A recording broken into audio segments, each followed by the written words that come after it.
শীর্ষ সন্ত্রাসী সুব্রত বাইন ও মোল্লা মাসুদ গ্রেফতার। কুষ্টিয়ায় মেসে আত্মগোপনে ছিলেন তারা।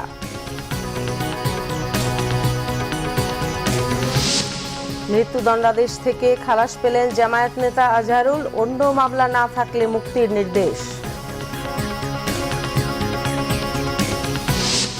গত অর্থ বছরে 17,000-এর বেশি সন্দেহজনক লেনদেন চিহ্নিত। গভর্নরের তথ্য, অনলাইন জুয়ায় প্রায় 1100 মোবাইল এজেন্ট শনাক্ত, জানিয়েছে টিআইবি।